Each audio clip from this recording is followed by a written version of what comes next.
l'impression qu'on n'a pas de limite. Pollution de l'air et mer de plastique. Extinction des espèces systématiques. Si c'est pas un génocide, dites-moi ce qu'on imite. Comment garder le sourire face au pronostic? Bonsoir Taïro, merci de nous avoir offert en exclusivité donc la diffusion de ce nouveau clip qui sera officiellement de sortie mercredi.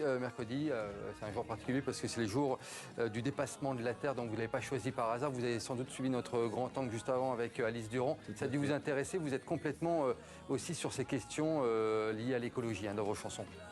Oui, pas dans toutes, heureusement, mais là effectivement la situation m'a poussé en fait. C'est ce qu'on en discutait en coulisses et c'est ce que je lui disais. Moi je préfère chanter des chansons plus légères, mais là je me suis senti le devoir et puis j'avais envie de faire ma part dans ce travail, je crois que dans lequel il faut tous qu'on s'implique pour que tout simplement les nouvelles générations aient de l'appétit et de l'enthousiasme pour l'avenir.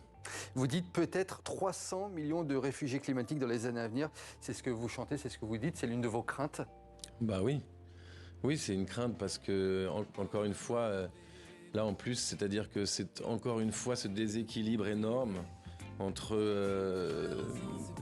les privilégiés et les moins privilégiés et ceux qui vont subir plus fortement ce dérèglement climatique, c'est ceux qui sont encore les plus faibles et quand ils ne pourront pas ou plus manger, respirer, boire, ils vont faire quoi? Ils vont essayer d'aller vers là où ce sera possible de le faire, ce qui sera probablement chez nous dans le sens des pays tempérés. On va faire quoi? On va faire quoi? Est-ce qu'on va dire non? Non, on peut pas accueillir la misère du monde? Est-ce que c'est ça qu'on... Et donc qu'est-ce qui va se passer si on est dans cet état d'esprit? C'est quoi? C'est la guerre.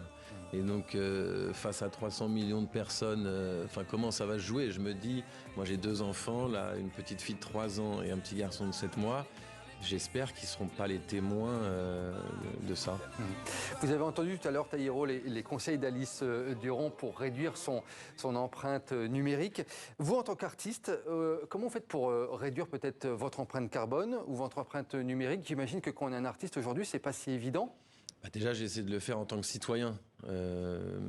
Moi, je suis un artiste et effectivement, j'ai la chance d'avoir la parole. C'est pour ça aussi que je me dis que j'ai un peu le devoir de faire ma part en tant qu'artiste et de dire, de parler de tout ça.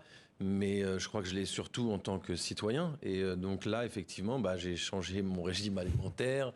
J'ai envisagé ma façon de voyager un peu différemment. En tournée également, vous avez moins de gens avec vous? Vous voyagez Non, j'ai pas moins de gens, j'ai des musiciens. Là, effectivement, il y a parfois des dilemmes qui sont insolvables. Ouais. Donc, moi, je préfère proposer un spectacle avec des musiciens plutôt qu'avec une bande-son. Mais voilà, c'est aussi pour ça que je fais des chansons, parce que c'est là où je peux peut-être avoir de l'influence. Avoir de l'influence et expliquer les choses et toucher le public. Alice Durand, vous nous le disiez tout à l'heure que le streaming, vous regardez des clips en direct, c'est pas spécialement bien, ça consomme beaucoup, c'est ce que vous nous disiez. Oui. Mais encore une fois, en gardant les échelles de valeur que la fabrication des appareils, mieux vaut... Il vaut mieux aller voir Taïro en concert, par exemple, plutôt que de regarder ses clips à longueur de journée. Ou regarder les clips avec les copains sur le même téléphone, à plusieurs. L'exemple des Chaka Ponk, Taïro, qui va stopper ses activités musicales, un groupe de rock français, pour aller au bout, justement, de leurs convictions liées à l'écologie. Vous en pensez quoi? Est-ce que, là, vous trouvez que c'est très concret de la part de certains de ces artistes d'aller au bout de ce qu'ils pensent et de ce qu'ils revendiquent? Oui, bien sûr, mais je voudrais pas. Alors, ils ont, je pense, j'ai pas vu là récemment leur spectacle, mais je sais c'est une grosse équipe. Ah oui, c'est effectivement beaucoup de numérique là justement. C'est autre chose qu'un concert acoustique. Voilà, c'est un très gros spectacle. C'est une autre économie que beaucoup aussi d'autres musiciens. Et donc, je les félicite, mais je voudrais pas jeter la pierre à ceux qui ont un moins gros spectacle, qui consomment moins d'énergie et qui vont continuer à jouer leur spectacle de façon moins énergivore, mais qu'on va pas peut-être mettre en lumière là. Ce que je veux dire par là, c'est que c'est bien pour eux d'aller au bout s'ils ont cette conscience-là. Je les félicite, mais mais je vais aussi saluer mes camarades sur la route qui continuent. Je vais pas. En tout cas, j'ai pas envie de les faire culpabiliser ou de nous dire qu'on fait moins bien qu'eux.